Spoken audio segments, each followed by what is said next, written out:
All right, so you're welcome to Onside with me, Joshua Holotu of Love FM and Inshira FM. Today, I'm going to be breaking down the game that the Ghana Black Stars played against Wales 2 days ago in that high-profile international friendly ahead of the FIFA World Cup. Don't forget that that game became Carlos Quieroz's first game in charge of the Black Stars since he took over from Otto Addo in April of this year. And quite a number of things happened in the game. We're going to look at it very soon. But it was very important an exercise for Carlos Queiroz because he needed to put up a team that would help him decide how he's going to approach the games against Panama, against England, and against Croatia, all at the World Cup. That's going to kick off in, I think, just about a week or so. But let's look here because I really love this summary, right, from FootMob of the Ghana Black Stars team. Obviously, we are 74th in the latest FIFA rankings. I think that was done about a few months ago. And when you look at the last 5 results, Ghana hasn't done so well. In fact, we are winless in our last 5 games. And when you look at the game we played against Wales, which was a 1-1 draw, I really don't think that the Black Stars are going to have an opportunity to play any game before the World Cup starts. Yes, we are hearing that there's perhaps going to be a high-profile friendly game against Jamaica. I really don't know if that's going to happen. If that happens, that may be good. But from whatever performance that was put up against Wales, it looks like that is exactly what we are going to use as an indicator, as a marker to determine how the Black Stars are going to play that first game against Panama, which I have already said is a must-win for the Black Stars. So we're going to go into that very soon. But I also love this summary in more of a story format that FootMob presents. It says, Ghana 2026 World Cup preview. Chaotic preparation means anything could happen. And that is true. Now the Black Stars have flown from Cardiff. They've moved to the United States of America. And so many people are saying that, why couldn't they come down to Ghana to receive a good sending off before proceeding to the tournament? It tells you that the Black Stars haven't really prepared well for this tournament. Don't forget that Otto Addo was sacked in April. Then came in Carlos Queiroz, who would understand that this particular appointment is one of the most difficult in his career, because to take over from Otto Addo just 2 months to the World Cup and not really knowing the players, but still having to put up a team and select a squad, that's a bit difficult. So it looks like our preparation has been quite chaotic so far. We haven't given the team a proper send-off before they've gone to the United States. But we still expect them to perform because we have assembled a team. We've put together a squad. And at least from the game against Wales, we can pick one or two things that we think and we believe can help the team to perform well at the tournament. So that is what it is. We can't really complain so much about that. We just have to rally ourselves behind the team and see how they can perform for us. But obviously, Ghana-Panama on June 17th. Then we face England on June 23rd. And then Croatia on June 27th. We'll be discussing that into detail when the tournament begins. But today I want to discuss the Wales game, the game against Wales. This was the lineup. So we had Lawrence Atizigi in post, Gideon Mensah, Jerome Opoku, Jonas Ajete, Marvin Senaya. Then in midfield we had Thomas Partey, Elisha Owusu. Then up front, on the wide areas, we had Fatau Isayaku, we had Kamaldeen Sulemana. Then we also had Prince Kwabena Edu and Reayu. In most parts of the game, we saw Prince Kwabena Edu play in this area, and he was interchanging with Kamaldeen Sulemana at some point, which is why I have kept him in here. But it was quite difficult to really determine how Prince Kwabena Edu was playing, because it looked like he was playing out of position. But even with that, we saw how ineffective he was in some parts of the game. Decision-making wise, he struggled a bit. Same as Kamaldeen Sulemana. There were times he carried the ball into the final third and he didn't really know what to do with it again. And it's because at least you can tell that both of them struggled in the places that they were respectively put to play. But let's look at the overall performance of players like Atizigi. He made a crucial save, I think two, that really helped us, especially in the first half, to avoid conceding a goal. Marvin Senaya was a very good performance, if you ask me. Jonas Ajete, Jerome Opoku, both of them also had a very good game. and I'll be discussing about them very soon. Then Gideon Mensah, he got bombarded by Daniel James on the left-hand area, so it was quite tricky for him. Thomas Partey, Elisha Owusu, fairly good. Thomas Partey almost getting a red card in that first half after a challenge that he had to necessarily do to prevent the ball from entering into our yard. So you can't really fault him so much, except that you really need to help him, especially that's Carlos Queiroz, to understand that he cannot be making some of those tackles only in the first half. He could get sent off. So that's one thing. That is my summary of how the team shaped up in terms of the lineup. I didn't think it was a bad lineup. Why? Because for Carlos Queiroz, who is now playing his first game, he needs to try certain things and see how it's going to pan out for him. So essentially, it was an experiment. You can call it an experiment. Because for a coach who has just come in and doesn't really know his players and doesn't know how he's going to play at the World Cup, you'd want to spare him, allow him to play and get something out of whatever lineup he puts out. But when the game began, we saw a couple of things. Let's start from how the Black Stars set up in defense. Most part of the game was played in a low or mid block kind of structure.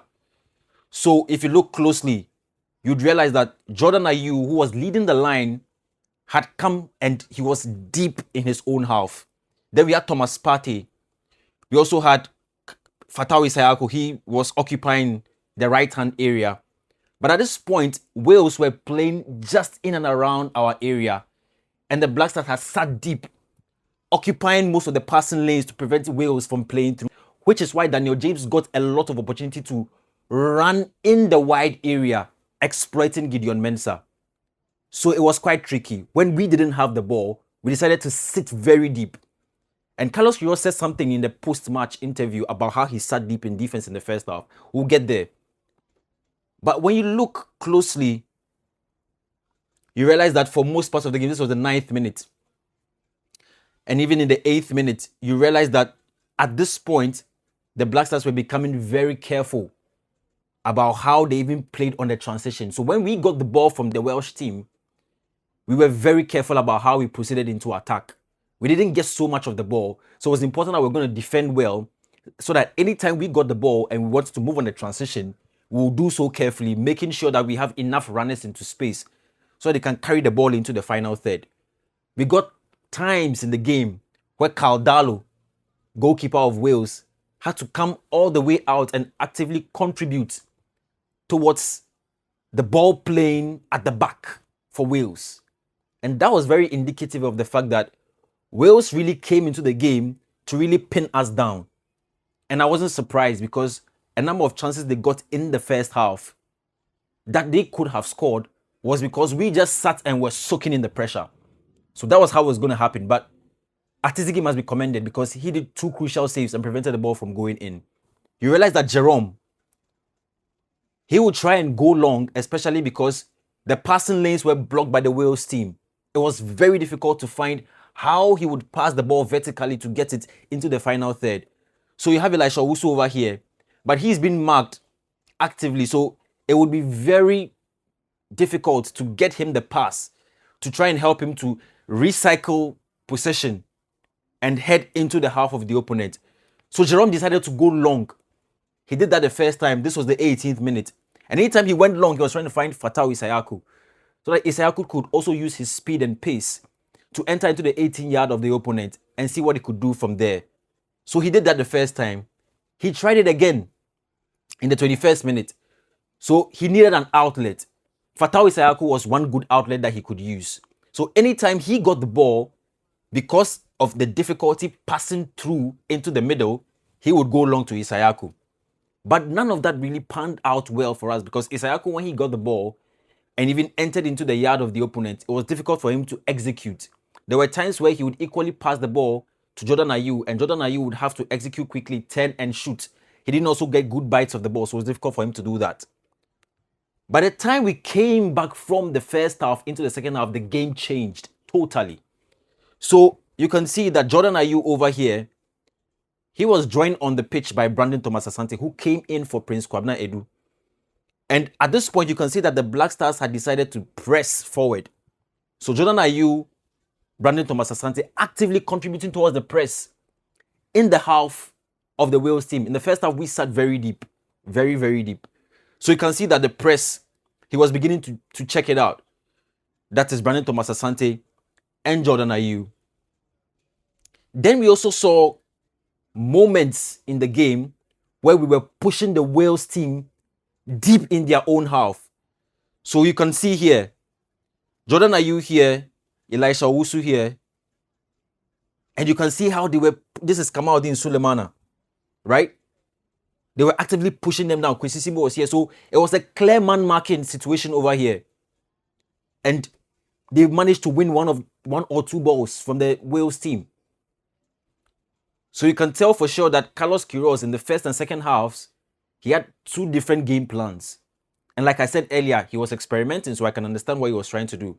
But this turned the fortunes around for the Black Stars, because this was just the beginning of how the goal even came about for the Black Stars. So pressing actively, which looked good. At this point, you can see that they were contributing more players into the attacking half to try and pin the Wales team down, get the ball from them. By the 54th minute, Marvin Senaya had committed a certain foul, and the Wales team decided to play it quick. So they got a space and decided to run into it. And this was how they broke quick on a counter-attack. This could have spelled doom for the Black Stars, but they managed to quell it. Now you can see Jonas Ajete and Jerome Opoku. They played so well in that game. But anytime a player who is going into attack doesn't come back early, it could really hurt our fortunes, because you create a lot of space that the opponent can exploit. And look at all this space that was available. They could have used this to get a goal. At this point, it was still goalless. But that was quick thinking from the Wales team. Even in a high-stakes World Cup game against England, if you have somebody like Marcus Rashford who picks the ball up from this area, it's going to be very difficult to see how he doesn't score, he doesn't get the ball into this area for Harry Kane to finish off. So that was a very, very risky move from Marvin Senaya. He should have tracked back faster, but I can understand. In such a situation, you would expect that there'll be more covering done for him. But if you look closely, the double pivots in Kwesi Simbo and Elisha Owusu were also totally displaced and created so much space for the Wales team. So that's super, super important, something that we need to take note of. Now, this is the sequence that starts the attack that results in that goal that Ernest Nuamah scored. Now, let's look at it closely. Brandon Thomas Asante manages to steal the ball. Ernest Nuamah is in this position. And I'll talk about Ernest Nuamah shortly, because I think he's a very transformational player who is going to be very crucial for the Black Stars at the World Cup. But once he wins the ball in this position, Ernest Nuamah picks it up, releases the ball to Caleb Irenchi, and that was a good 1-2 pass between both of them. And you can actively see Caleb Irenchi also running to contribute to the attack, which makes me want to believe that Caleb Irenchi, when he comes on, is very good playing in the hole. And as we progress, I'm going to tell you why I included Caleb Irenchi in my starting 11, my preferred starting 11, to play in the hole. Because I think that that's going to be a very good position for him to help the Black Stars perform well, perhaps in our opening game, and to win it. So you can see Ernest Nuamah electrifying pace. He outruns the Wales guys. And you can see Caleb Irenchi also running alongside him, with Jordan Ayew trying to create some space for him. So that was a very good transition. And then you can also see Caleb Irenchi also moving. Now, the fact that Caleb Irenchi moves alongside Ernest Nuamah was very good, especially at this particular point. Because now Ernest Nuamah can decide whether to pass to him or to try and use his individual brilliance to hit it. And you saw what he did. He runs into space, manages to turn one Wales defender inside out, and he hits it first of all. That was a good save from Karl Darlow. But because Caleb Irenchi was following him closely, he managed to put the ball in the back of the net. which is so important. You need to always take advantage of some of these interpositional plays. And I must commend Caleb Renchi so much because he was really fast in the attack and really contributed to that goal. Imagine if he didn't go alongside Enes Nyama. It means that once Caudalo saved the ball, possession would have been recycled and Wales would have cleared the ball away. But Caleb Renchi actually participating in the attack helped him to get that goal. And I think it was a good goal from Caleb Renchi. So if you ask me, I think it was a good experiment. Of course, because the Black Stars haven't performed in a very long time, people were not so happy about the performance. And they thought that there's a lot of room for improvement, which I also agree that there's a lot of room for improvement. But we need to understand that this team is still a team that is coming up under Carlos Quieroz. It's very sad that we may not get to see them play another friendly game before that game against Panama on June 17. But if I look at the ratings of these players, yes, you would say that Marvin Senaya had a very good game. 6.9 is not so bad. Jonas Ajete, Jerome Opoku, I think they were a very solid defensive player, like I said earlier. Then Gideon Mensah, 7.7. I really don't know where that came from. But in the second half, just before he was substituted, I think he got back into the game and really helped. Thomas Partey, he came out at some point because he had a yellow card. Almost got a red card, actually. Denny Laisha Owusu, I think he had a decent game. He really helped in the midfield area to contribute, especially into the attack. So I think he had a good game. Prince Kwabena Edu, Andre Ayew, Jordan Ayew, sorry. Kamal Dean Sulemana. For the substitutes, I think we all understand why we had so many substitutes. We have to try so many things to see how it's going to work out. So these are their ratings. But Caleb Renchi is the standout because he came on and he exploded. Electrifying performance. And the statistics. When the game was over, Craig Bellamy was asked. He got 66% possession. He said he wasn't happy about the way his side played. Don't forget that Wales is not going to play in the World Cup. So they didn't have so much of their fans at the stadium. But you can see that they outplayed us totally. You can't fault the Black Stars. This is the first game under Carlos Queiroz. They're still trying to experiment a couple of things. 11 total shots and 5 on target. I don't think that's too bad. Wales got 18 shots. Only 3 of them were on target. So, quite nuanced. But how important was this guy on the night? 50% tackles won, 91% passing accuracy. 100% ground and aerial duels won. I think he was a standout performer for me on the night in defense because when we all got to hear that Alexander Jiku was not going to go, we were all concerned and worried. But from what I saw, Jerome Opoku really did so well. And alongside Jonas Ajete, I think they are going to make a very good defensive pair for the Black Stars in the World Cup. Especially in that first game that is a must win. Lawrence Atizigi, good performance, 2 good saves in the first half, really helped us. Prevented the ball from going in. I think he should start in that game against Panama. He was very important for us. Caleb Renchi over here and Antoine Semenyo. Now, Semenyo didn't play the game because in the thinking of Carlos Queiroz, I want to believe that he knows how to deploy him in a game. So he didn't have so much to be convinced about Semenyo. He would rather want to give the opportunity to others to see what they can also offer. If I was Carlos Queiroz, I'm going to ask Semenyo where he's comfortable playing. Because if I'm able to get the best out of Semenyo, it means that the team is going to work well. So I really understand why he didn't play the game. But I'm really happy for Caleb Renchi. He got his first goal. And he did so well when he came on. Same as Marvin Senaya. Ghana won the battle for this guy to play for us ahead of Togo. And I think in the game against Wales, he really convinced everyone that the right back slot should be given to him. I think he starts at the World Cup. If you ask me, Thomas Partey's controversy seems like it's getting out of hand because the English players are contemplating whether to shake his hand when the two teams meet. I don't know what to make of that. It looks very unfortunate that that is the direction in which they want to go. I think this is mind games they're trying to play on us. If it has to happen, then it will mean that they are trying to play a game to see how they can destabilize the team and try and score them, get the maximum 3 points. But the Thomas Partey I know is very resilient. In the game against Wales, it looked like he was a bit scrappy. Those tackles were very, very crucial. But he could have easily gotten sent off. And so, yes, I sympathize with Thomas Partey, and I think he's strong. He's able to survive these things. But the FA and the Ghana Black Stars management team need to make a decision as to whether they're going to respond to English in the England team and why they are doing all of those and saying all of those things about him. He's strong enough to survive these things, and I trust him. That's going to come out good. So my overall performance rating for the Black Stars in this game against Wales is a solid 6/10.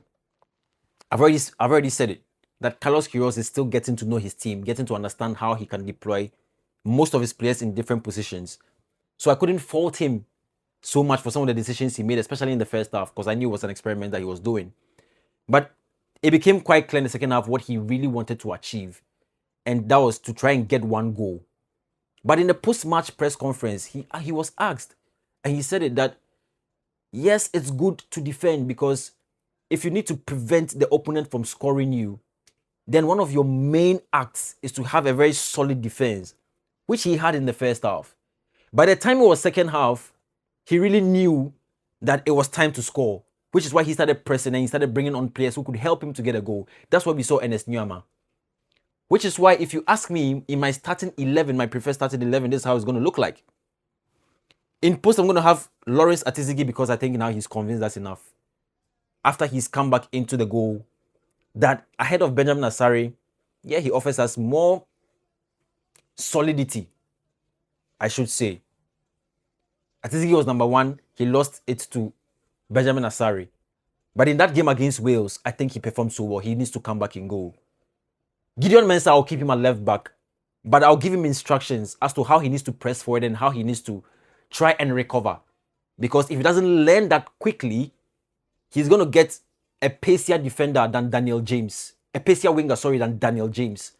And Daniel James, in the first half, what he did to Gideon Mensah, I think he would have looked at that and realized that he needed to be very careful. So I keep him in and I give him instructions. Centre-back pairing of Jonas Ajete and Jerome Opoku. I really would have wished that there would be a last game to see Jerome Opoku and Jonas Ajete play again in central defense. But after the Wales game, they look quite solid. I'll keep them there. Marvin Senaya, I've said the story already. He's a very solid guy. The midfield is the contention. Because even though I have Kwesi Sibo, Thomas Partey, and Caleb Irenchi, I'm going to deploy them in such a way that it's not going to be just the double pivot with one number 10 ahead of them. Thomas Partey could do the box-to-box stuff. Kwesi Sibo is an aggressive tackler, so you give him instructions to find a way to tackle the opponent, but not to foul them too much, because if he accumulates yellow cards, it spells doom for the Black Stars. Then I pay Caleb Irenchi in the hole, because in terms of contributing to attack, he's very fast. And he adds a lot moving forward. Fatawu Issahaku, Jordan Ayew, Antoine Semenyo in the wide areas and also ahead. Jordan Ayew, very contentious. Maybe some people would have said that play Brandon Thomas Asante over there because he presses a lot as well. But Jordan Ayew is a player who also does so well with hold-up play. And you can get a lot from him if he manages to get a good day, and you also help him to understand how he needs to fall back and how he needs to contribute into the attack. He also has a lot to add to this particular team. But this team is a performance-based team. Based on what I saw against Wales, I would keep them there. But obviously, the coach may have to decide whether he's going to use such a team that may be his own team based on what he saw against Wales, or whether he wants to play against the weakness of the opponent, that is Panama. In my subsequent analysis, I'm going to talk about Panama because they also have a very interesting team. They played a very good game against Brazil. They lost 6-2, but it was so good. The performance was incredible. Yesterday, they played Dominican Republic. They won 4-2. They also had a very, very great performance. I'm going to do an analysis on them. But let me know in the comments what your preferred lineup would be. This is my preferred lineup. But what would be your preferred lineup? Who would you rather have in goal? Would you rather have Benjamin Asare? Tell me in the comments.